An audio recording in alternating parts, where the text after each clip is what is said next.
Swayam Prabha. Digital India. Educated India.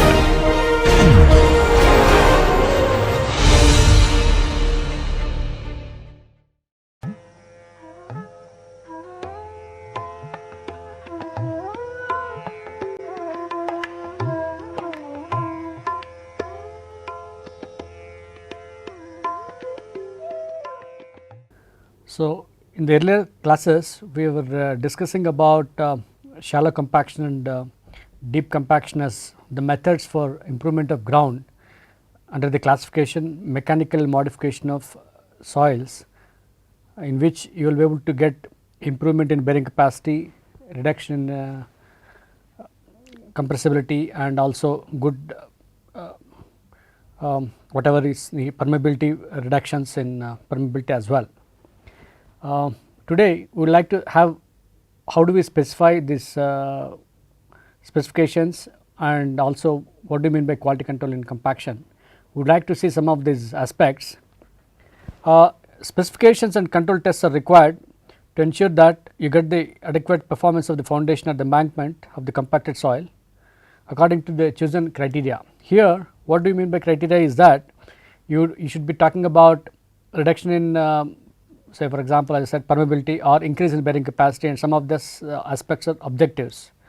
And when you do control tests, we should be they have some criteria here. The test should be relevant. Say for example, when you say compaction, as I just mentioned, we want maximum dry density and optimum moisture content. So, this density and water content, they have to be related to stability. Say for example, the shear strength of the soil at that particular density and water content, or in a particular range of water contents and density, that is what we had been tested.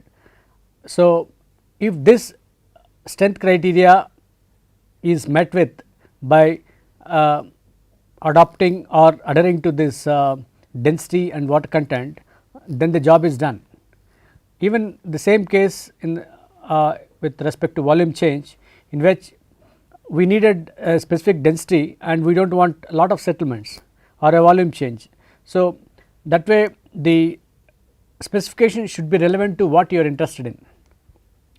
Then the second objective would be that the cost effectiveness is very important, because when you do the testing, for example, in the case of a highway embankment, the test expense should not be too much expensive, and also why, because they must be able to give meaningful conclusions from with minimum cost. So, when you try to compare the cost of construction and the consequence of failure, the cost of investigation should be reasonably okay. Say for example, about 0.1% or 1%, there should be some sort of specification in which one must be able to spend for developing specifications and quality control measures in a particular project. Then whatever samples you are trying to test should be related to the purpose, and also the estimated variation of soil properties being evaluated. What I mean is that we have a particular laboratory test done, and then the maximum gamma maximum bulk density or the maximum density is about 1.8 ton per meter cube. So, I must have that in mind and then do that test. So, for example, if there is a variation of density about 5 to 10%, I must be able to pick out from the test results that particular information. To what extent these values are deviating, the field values are deviating from the laboratory values or specified values. This is something very important. So, when you are trying to have proper specifications and quality control, some of these points should be borne in mind, and they should be relevant, they should be cost effective, they should be representative. So, all these criteria need to be met. Before we go further, we must see why is this some of the specifications are required. We should understand that the, for example, in some cases when high strength and low compressibility are required, but seepage and erodibility are not of significance. So, coarse granular fills are okay. So, like you can just take coarse granular material if you are interested in high strength and low compressibility. like sands, fine sands or medium dense sands have this sort of behavior in which you get good strength and compressibility as well, low compressibility. Suppose you are looking for impermeable liners for canals, say for example, in canal linings the problem is that the seepage should not occur and the water should not be lost in seepage, and because it should reach a particular destination, that is one thing. So, it should serve as an impermeable substance to the extent possible and also as a core of the dams. For example, we have in dams the core of the or the central portion of the dam itself is a impermeable membrane or sometimes clay liner also, and then here we should be able to say that the some of these mixes like with lot of clay content and all that should be reasonably good. So, there is another problem or something one should remember, that in the case of silty soils and dispersive clays, actually I have seen a couple of cases in which you have a dispersive clay, it may be very good when it is in dry condition, but when it has some surface runoff or there is a water contact, the problem is that it loses strength rapidly and they are vulnerable to erosion by surface runoff or internal seepage. So, for example, you constructed dam with this sort of silty soil material, there will be a cavity formations, as just I was mentioning in the other class, that the clay disperses very fast, the particle to particle interaction is not there. So, under the presence of water it tries to move out. So, the problem would be that if you have this sort of soils, it is a risky thing. So, and then there could be some soils which you have a lot of organic content, they are suitable for, they are not really suitable for engineering fills because of the high compressibility under loads and large volume changes due to environmental influences. So, some of these ideas one should have in mind, whatever is a type of dam or a pavement or a structure you are trying to think of, you must be able to have some ideas in mind and with regard to their general suitability, so that you can take a decision properly. This is very important. So, when we do this compaction control test, why do we do this? Say for example, when your objective is to assess the strength and permeability, you cannot directly get them. So, we need the compaction control test to see that the requirements such as good strength and less compressibility and less permeability are assessed indirectly. That is what we are trying to do in this compaction control test, and by taking a sample for test or checking, what we mean is that whether the water content that we got from the compaction curve, say for example optimum moisture content, is it close to the or nearby or in the same range as that you got in the lab, this is what we would like to see. And if the water content is not really in the same range, then you need to really worry about it. So, density is the same thing, say for example, we know that the compaction curve in some places is, in some cases it is something like parabolic or some sort of curve, and which means that any small change in the water content or the compactive effort could lead to lot of changes in density. So, one should really be very careful with that type of soil. So, control test in terms of water content, density and penetration resistance, actually we will see that, say for example, penetration tests are also done to check the suitability of soils as compact and then see that if the field compaction is done properly. So, the procedure that we follow is that we do laboratory tests on samples of proposed borrow materials to define properties required for design. What we do is that suppose you are constructing a highway between two places, you go to the nearby borrow materials. So, for example, you need lot of soil for for example, first you should check the suitability of the subgrade, then you should have base layers. There are many soil layers, there are those two types. So, for example, if the soil is blackened soil, you must be able to put another layer on that and then see if that material has good properties. So, why we do laboratory tests is that we should just see if the materials that you borrowed, soil materials that you borrowed have good properties required for design. What I mean is that you have an expansive soil layer and you do not want to have directly a load coming onto the expansive soil. So, you have a cushion on that. For example, some cushion required in actually some specifications say that a cushion of about 0.9 meters is required on the expansive soil, so that it does not the load the you are not directly in touch with the expansive soil. So, you have to specify some properties for that material. Actually, we call it that particular soil layer that is above the expansive soil, we call it cohesive non-swelling layer. It is a cohesive material, but it does not swell. What it means is that it has a defined properties like cohesion, friction angle, it does not swell and all that, whereas the base soil is swelling. So, essentially you are trying to replace some amount of expansive soil with a non-swelling soil and then see that if it is all right. So, the properties of that non-swelling soil are very important here, and we specify, say we have some specifications for that. So, after that pavement structure is designed, say for example, you design a pavement, the CBR of the expansive soil is say some 3% or 4%, and there are some methods which will tell you how much of thickness of cushion is required. We call it that cohesive non-swelling layer, we call it a cushion. So, how much of thickness is required we can calculate, then what should be its properties one can calculate. So, once we design that the structure or the thickness of the non-swelling layer, we can also specify compaction specifications.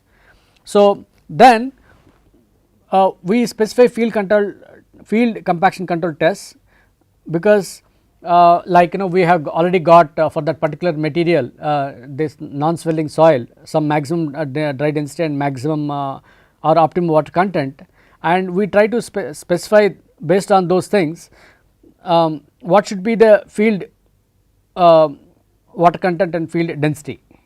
Once you specify that, they become the standard for controlling the project. For the whole project, so for example, there is a 2-kilometer road in an expansive soil area and you have a cohesive non-swelling layer on the expansive soil. So, this becomes a standard for the project, and you have to make sure that when you do that compaction of that cohesive non-swelling layer in the field using rollers or whatever, or you have to follow these densities and water contents.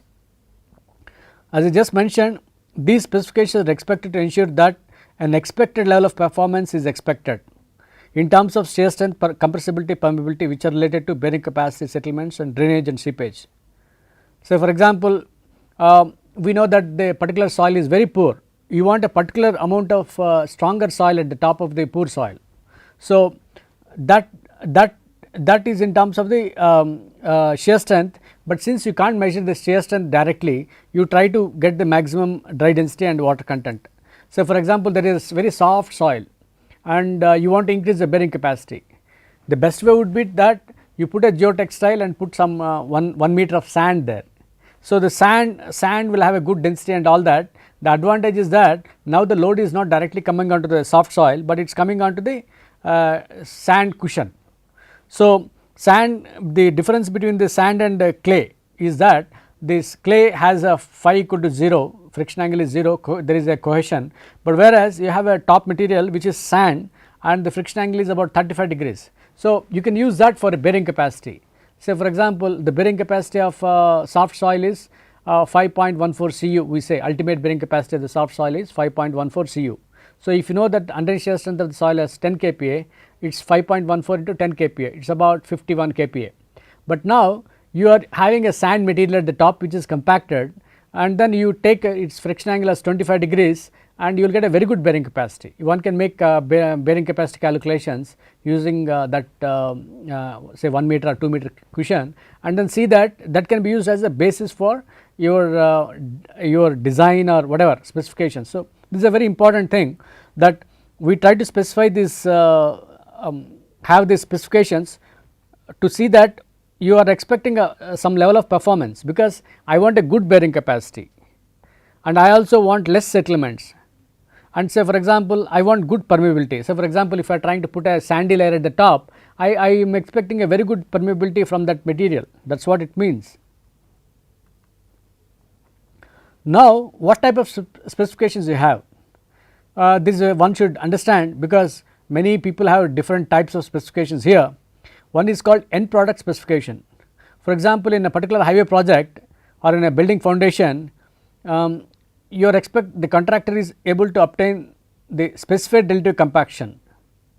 See, we say that the compaction should be this much, but we do not really specify what type of equipment he has to use and all that. Our objective is only in the end, like I want this density, I do not bother about what method you use, whether you can use static methods, you can use rolling methods, you can do a dynamic compaction and all that, I am not worried. So, I am only interested in final product, like getting a very good density, that is what it means here. Then in some projects, particularly in a very big project, you need to specify the type and the weight of roller, the number of passes of that roller, as well as the lift thicknesses are specified. A maximum allowable size of the material may also be specified. So, it is very important that in some projects both options are available, and particularly the thing is that in a very big project, what happens is that there are a number of variables that could affect a particular project. So, one should have options on these lines, and this end of product specification is a typical standard procedure, but in this in the second case where you try to specify all the methods specifications very clearly, it is normally for a very detailed project. Say for example, liquefaction you would like to prevent in a particular project. So, it is not easy, it may not be alone sufficient to have these end product specifications there. It may be better to check very carefully what is the purpose, and are the compaction is, I mean for example, you are looking at liquefaction resistance, highest liquefaction resistance, that is what is required here in a particular project, where you are looking for a very good liquefaction resistance. In this case, one can really do a detailed study or a model study. Say for example, you can take a small area of 200 square meters and do some type of testing on what type of roller, what weight of roller is required, how many number of passes are required and all that. One do a small typical study and then specify the actual methods and specifications that are very appropriate for the project. This is very important. The effectiveness of the compaction is specified in terms of the relative compaction or the percent compaction. So, that is defined in terms of the density that you get in the field divided by the density that is specified in the laboratory. Okay. So, this is expressed as a percentage, and the typical values that we want is about 90 to 95%, and there is a good correlation. Actually, for example, you must be knowing about the term called relative density in sands. The relative density is nothing but E max minus C divided by E max minus C min. This is what we know. So, one can even use some relationship like this, and like if the relative density is very good, then you can calculate this particular RC. So, one can get the relative compaction effort, or it is an idea of the relative compaction based on this or this.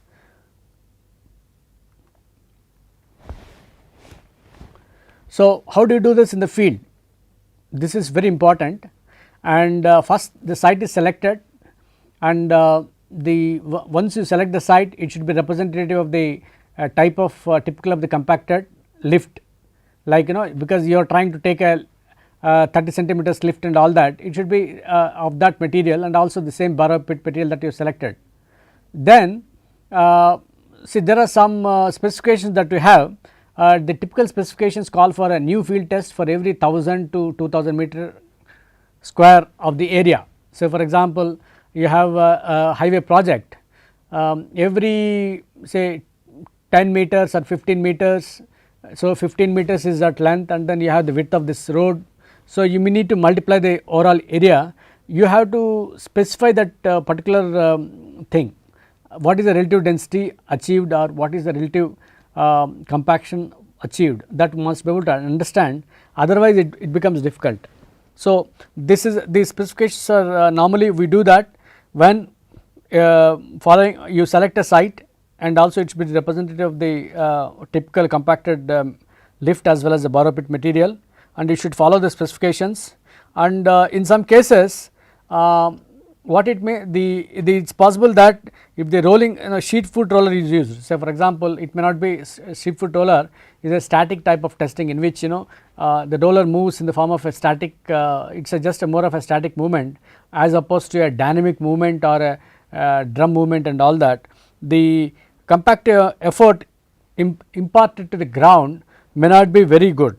So, in such a case what we do is that we try to remove some layers, at least like one or two compacted lifts below the already compacted layer, so that you will see whether, because when the sheep foot roller moves, top layers may not be that good, but but then you can see its effect at the bottom. So, you want to confirm that, one can do this. So, actually there are some specifications in geotechnical engineering literature on what should be the volume per test. Say for example you want to have an embankments, say for example a big highway embankment. So, if you have about 500 to 2000 meter cube of material, you should definitely have one test, like the height of the embankment, say 10 meters, and its longitudinal section, and you need to have a particular the at least one test there.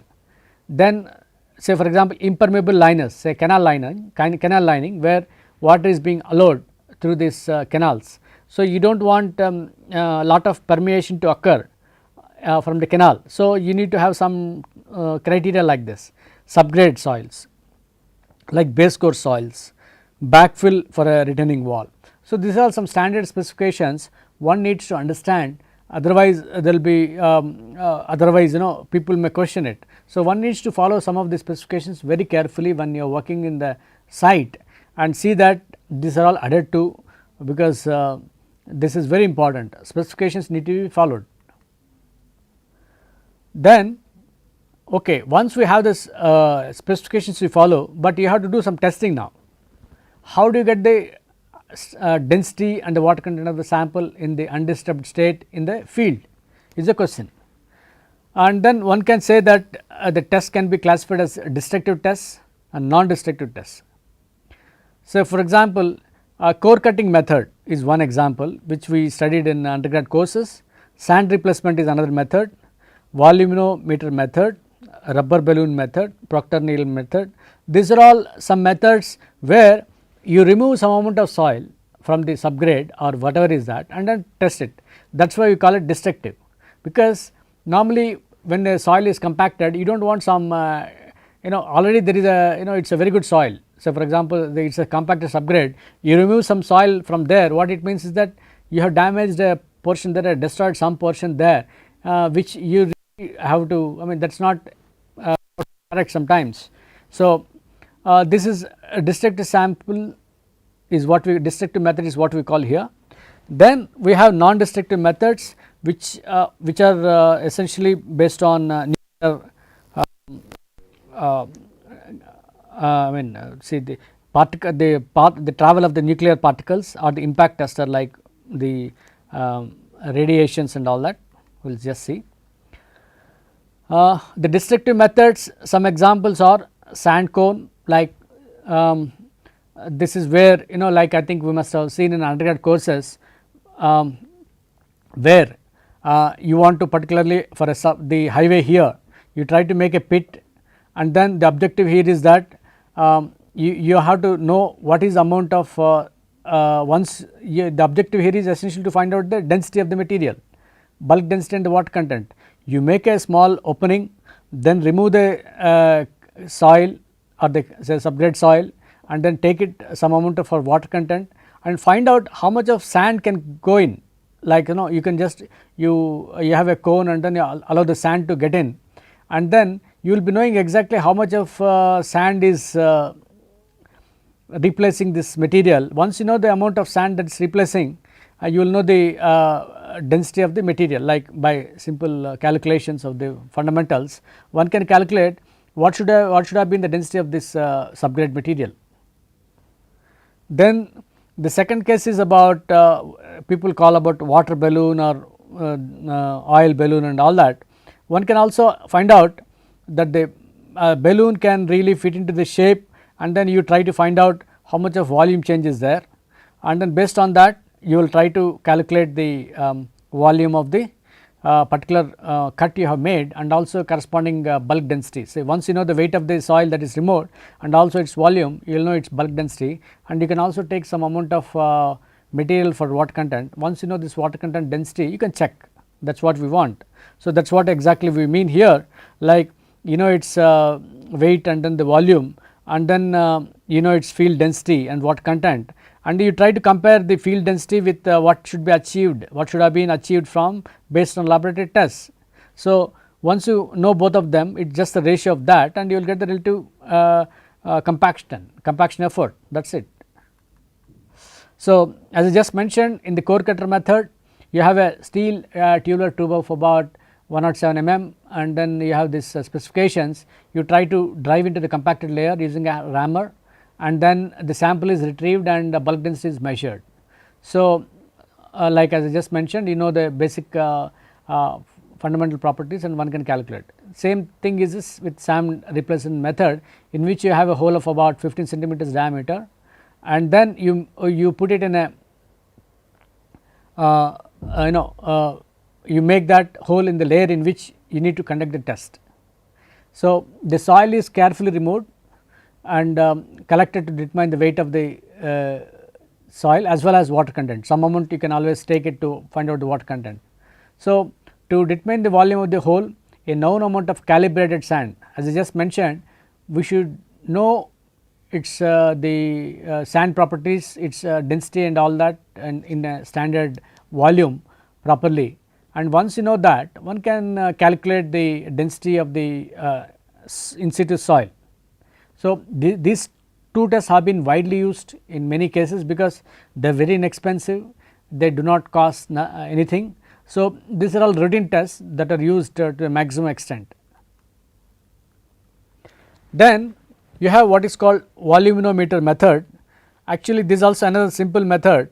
Actually, why we are doing so there are different types here, like particularly this is useful for clayey soils, and what we do is about 300 or 295 cc of the soil or the volume, actual centimeter cube is taken from the compacted layer of the embankment.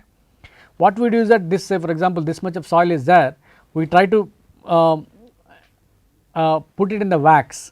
This particular volume, because you took it, we do not know its exact volume, you know its weight, but weight also you do not want to lose the soil particles, like you can take a lump of clay from that particular thing, like say 300 cc like this, and then you coat with wax. Wax is something that it is a yellow liquid which can you have a molten wax, you dip into the wax, and then the wax forms a coating for the soil.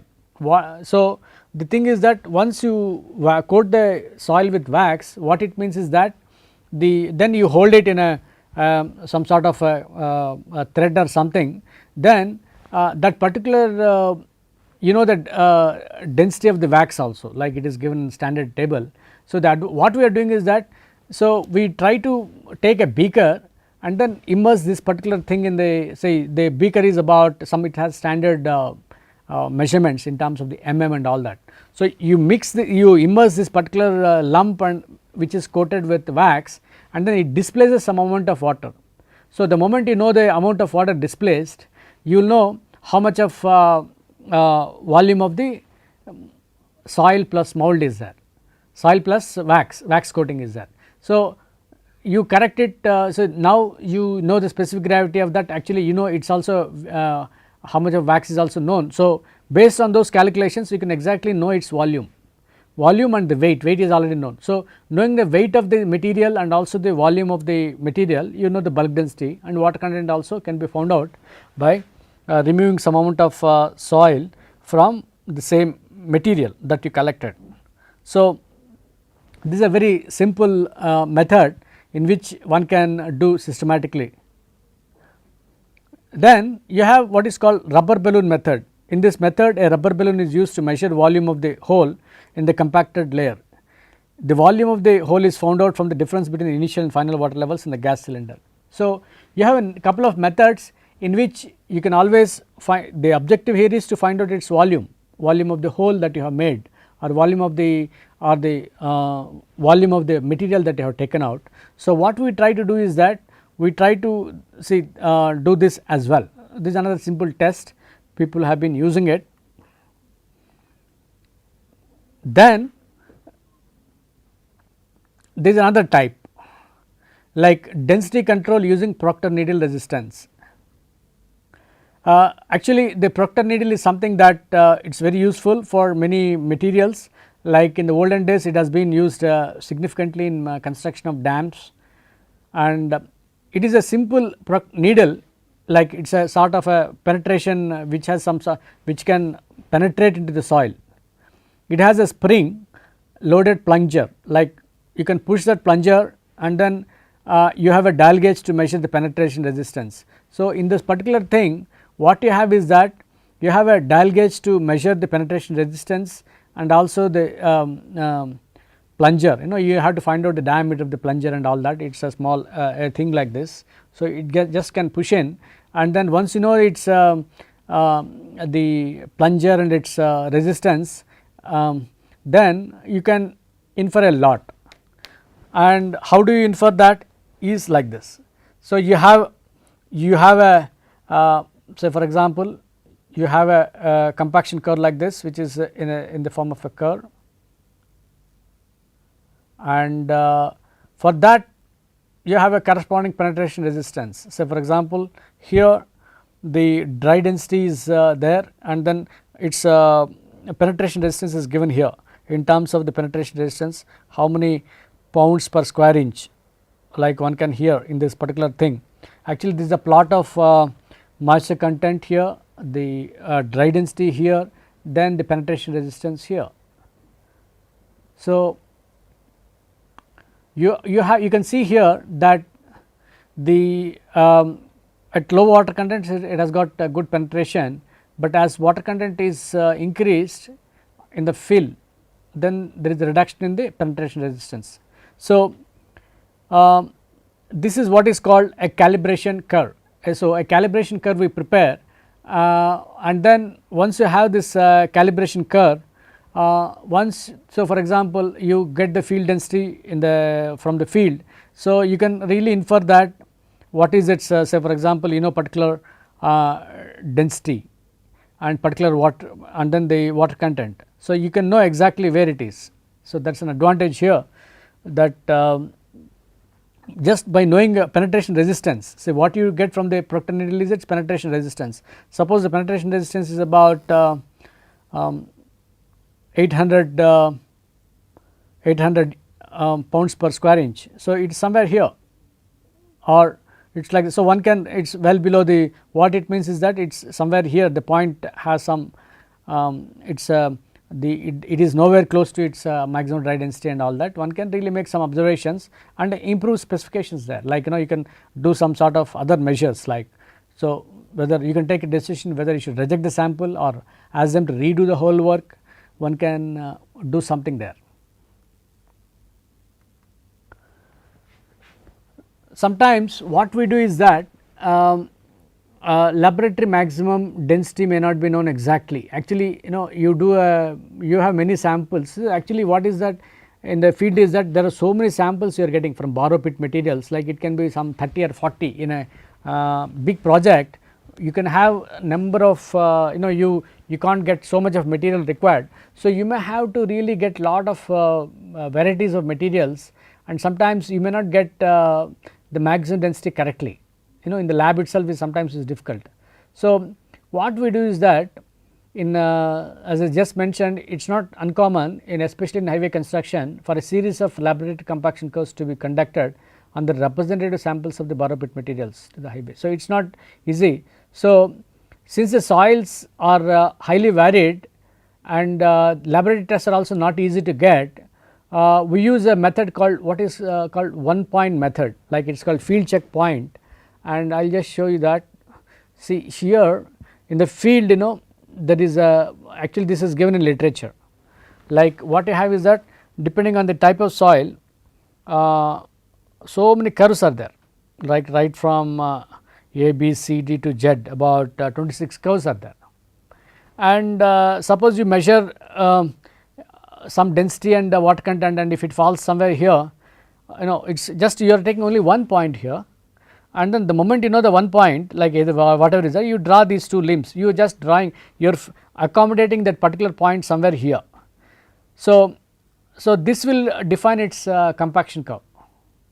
It is a very interesting that without doing much of testing, you have with single point with this as a basis. Actually this is published in it's a standard guidelines, because in some cases where it is not possible, you must use this sort of information, because finally you must be able to calculate the form a compaction curve and then get the result. So this is another simple method of getting the compaction curve, and then do whatever compaction control you want to do later.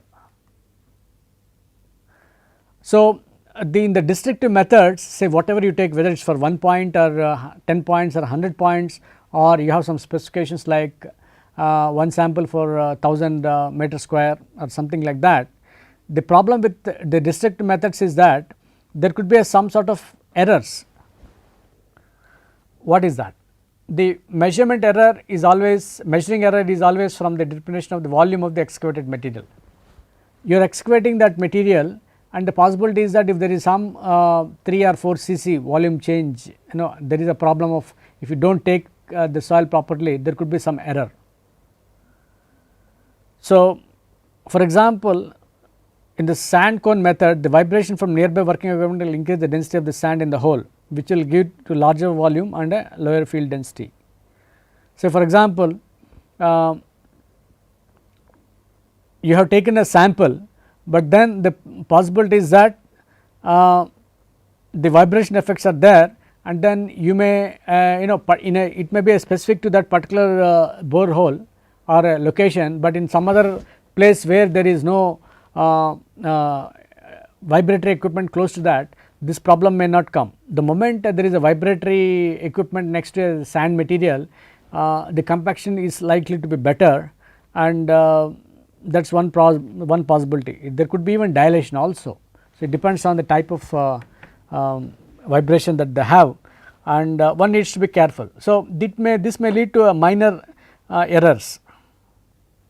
Then there are some cases where the compacted fill is gravel or contains large gravel particles. Any kind of unevenness in the walls of the hole causes significant error in the balloon method. Say for example, in some materials you have lot of big size particles also, like it can be even that volume can be 2 cc, 3 cc or like 1 cc, a small lump of clay or a gravel.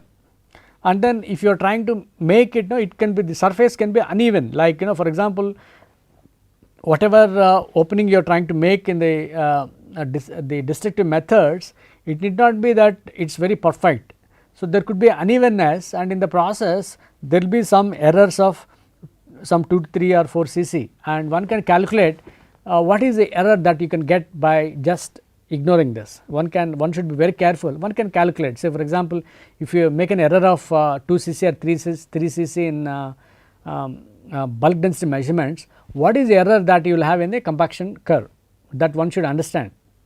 Otherwise all these methods and all that are useless, because everything is volumetric here. So one should be very careful in volumetric measurements, even in the lab itself. First of all, that one should be very careful in getting the compaction curve properly, and you should also understand the sensitivity of the compaction curve to volume changes. Once you know that, or sensitivity of the compaction curve to water content and volume changes, then in the field it becomes much better. The other point is that if the soil is coarse sand or gravel, none of the liquid methods, say for example you have in some kinds oil and all that, they will not be very useful unless the hole is very large and a polythene sheet is used to contain the oil or water. So there are some methods that as I just mentioned, even by one can do, it is all just a replacement. You can use a sand replacement, you can do a liquid replacement, anything. Even say for example, you do a shrinkage limit test, it is nothing but a mercury displacement. You are trying to find out the shrinkage volume by using the mercury displacement. So One should be very careful, particularly when you are trying to deal with materials like this. Okay. Then you can talk about non-destructive methods, which are definitely superior, because here you are not allowing the samples to get disturbed, and the thing is that you do not make you can some of the equipment it can be done without causing a disturbance to traffic on the road. Sometimes you can just say when you are trying to do a sand replacement method, you have to really say that there should not be any disturbance, at least a few meters away, it should not it should not be disturbed. Like as I just mentioned, in the case of sands also, if you are trying to make a sand replacement method, if you are doing that, there should not be too much of disturbance nearby. That problems are overcome if you are able to use non-destructive methods, in which suppose you are trying to find out the density. Here there are two principles. The objective is to get the density and water content, and how do you get the density? Actually some of these measurements are by scattering of gamma radiation. So the here the principle is that the amount of, once you allow the scatter to take place, and the actually soil particles scatter it, actually the moment it comes from a source, then it is the soil particles scatter it, and the amount of scatter is proportional to the total density of the material. That is a principle here, and gamma radiation is typically provided by radium or some radioactive isotope of cesium. Okay. These are some materials that we are getting, and water content is something that can be determined by neutron scatter, then by hydrogen atoms. The typical neutron source are americium, beryllium isotopes. Again, this is again a type of material in which you are trying to use non-destructive testing.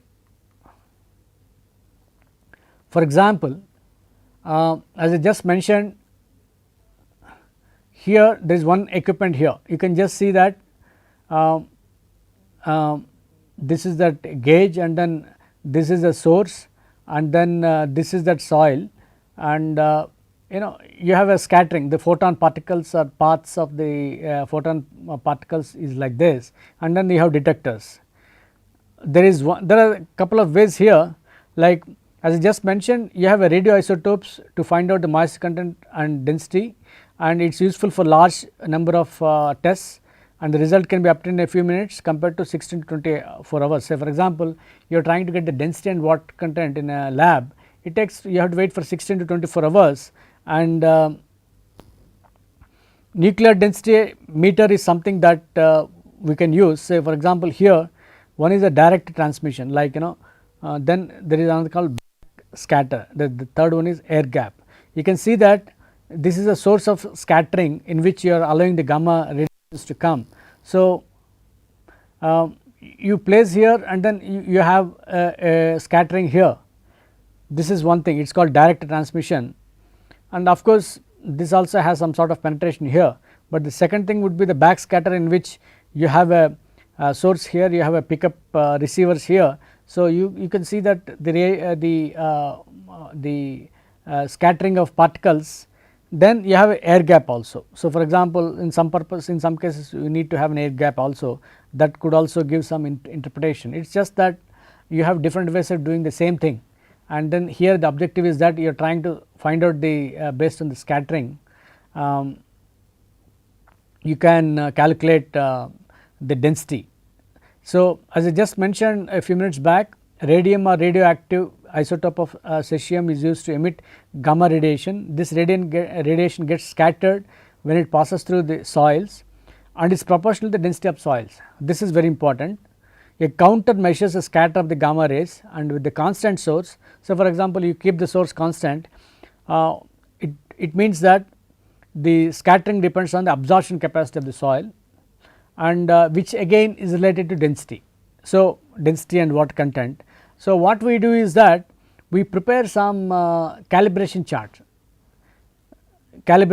like this. Say for example, this is the what you get from a nuclear gauge bulk density, and this is what is from the sand replacement method. So you have to get a relationship between them and then see to what extent it is accurate. So, you have to define all these points, like you should do a number of tests at the same location at different locations using both methods. One is using the nuclear methods, the other one is using the standard methods.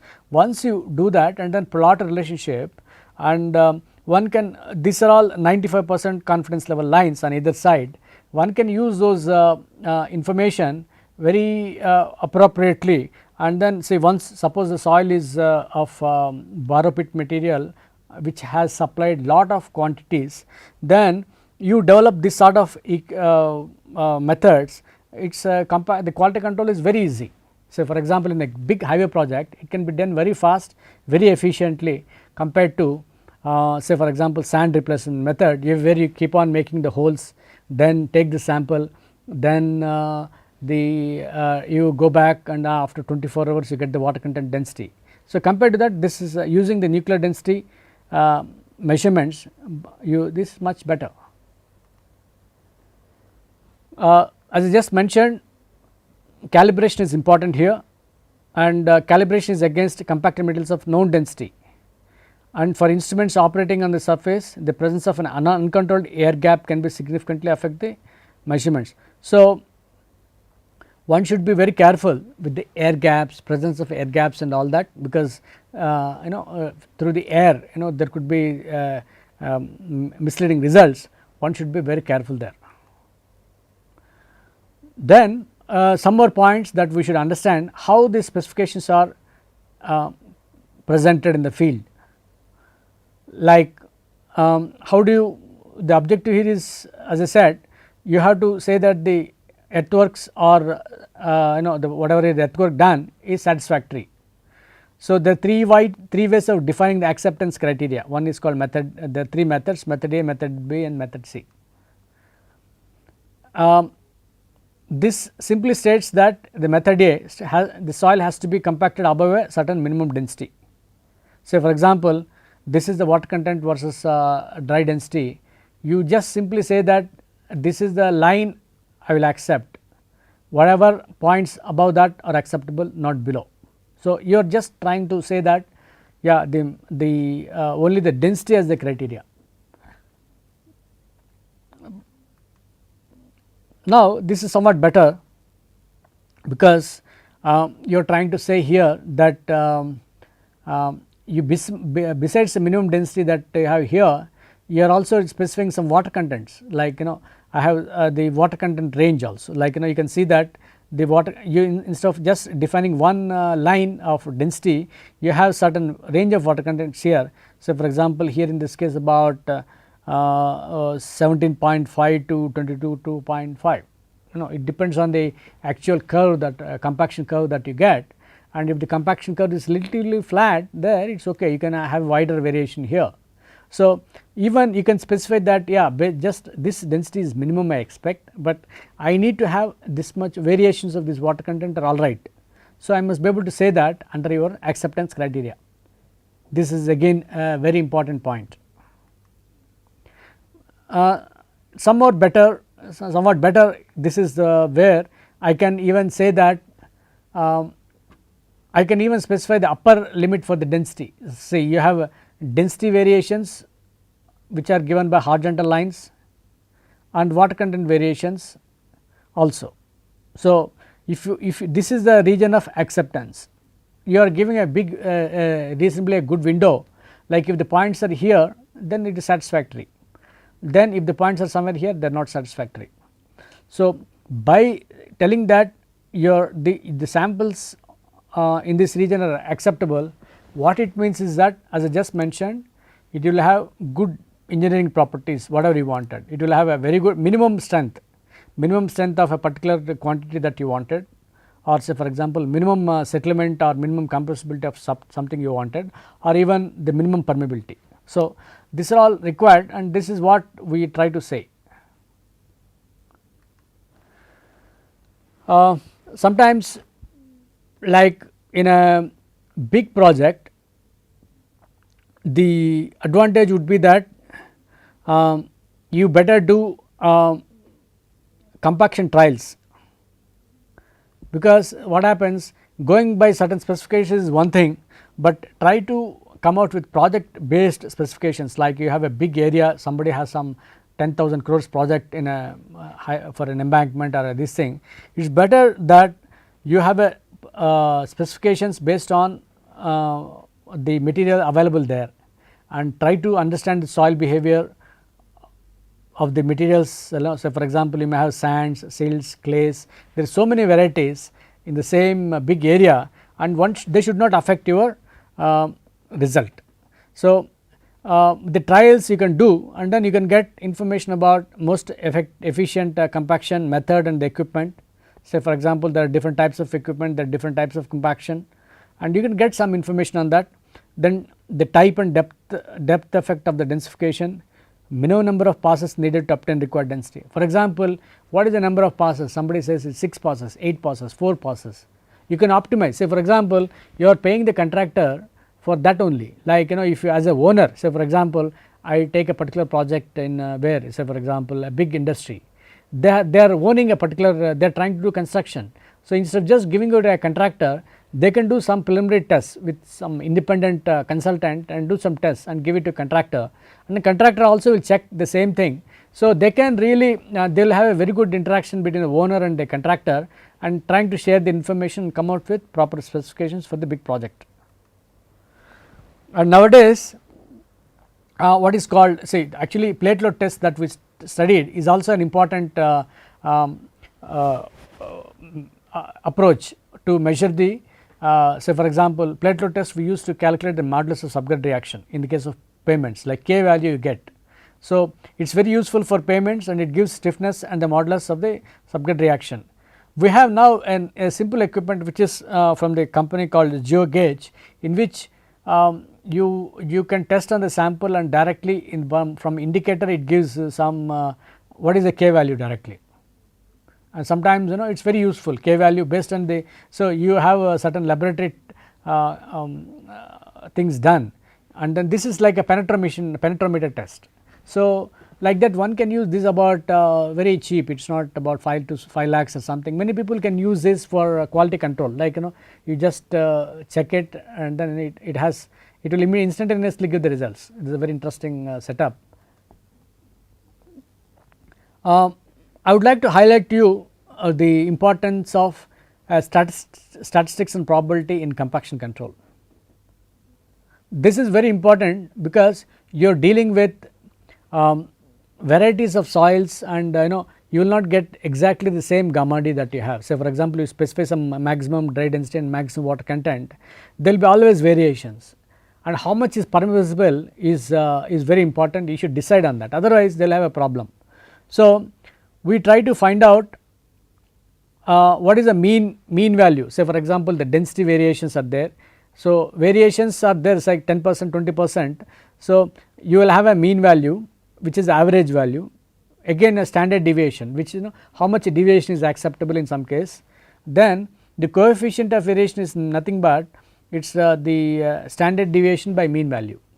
We call it we have the standard deviation. Say for example, the dry density is changing by 0.1, 0.1 divided by 1.9, 0.1 is standard deviation, and 1.9 ton per meter cube is the mean. So, that 0.1 divided by 1.9 gives you the coefficient of variation in terms of the percentage. 0.1 divided by 1.9 into 100 gives you the coefficient of variation. So, you can say that I do not allow more than 10% variation. That is a very nice way of telling rather than telling anything. Then sometimes it is always important to find out the confidence limits of the mean of the sample. Say for example, what is the, say I may say that its a mean value is 1.9 ton per meter cube or 19 kilonewton per meter cube, but how much you are confident? Is it are you confident to the 90% or 95%? Are you really, did you do some tests to say for example, if I want to say it is 95%, I am confident about that number, I must do some number of tests. So, That is possible. Say for example, how many tests should be done? The other day, just now we are discussing about number of tests to be done in a meter cube of in say 1000 meter cube of samples or something. So here you can clearly say that yes, I am 95%, I am very confident that this is the mean value, because sometimes if the mean is wrong, everything is wrong.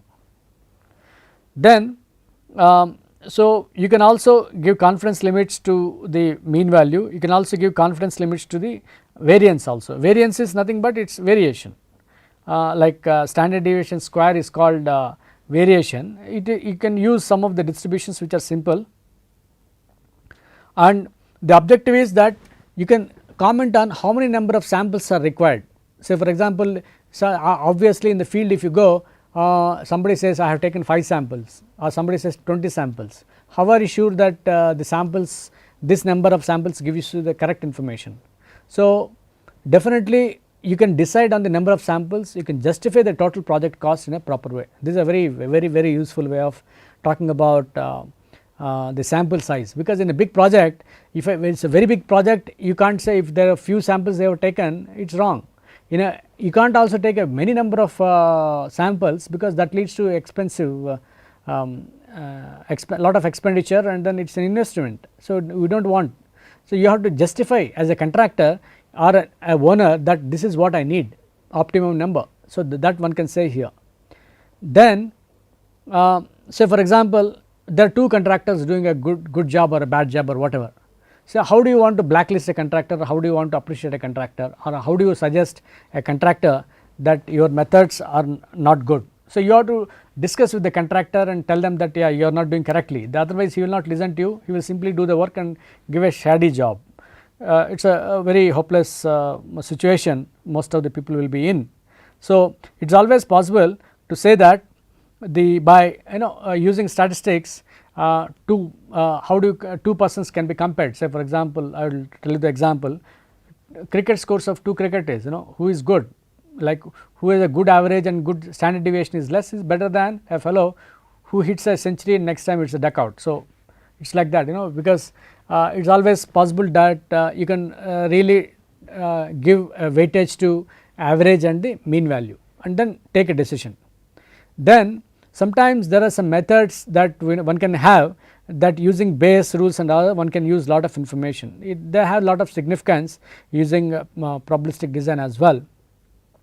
What I want to say is that the compaction using mechanical means, particularly shallow compaction, what I mean is about 1 meter, 2 meters. So for example, highways and all that, or embankments where you construct in a series of lifts, you come out. It is very important that the static compaction or any of these compaction methods are a good way of ensuring good engineering behavior. For we have still advanced methods here. In fact, people have been using sensor technology, and there are a lot of advances here. So actually there is an exciting area here. People have been working a lot on this. So the static compaction or the shallow compaction using static methods, the dynamic methods or any other methods has been very helpful in at getting the required engineering response from soils. Thank you.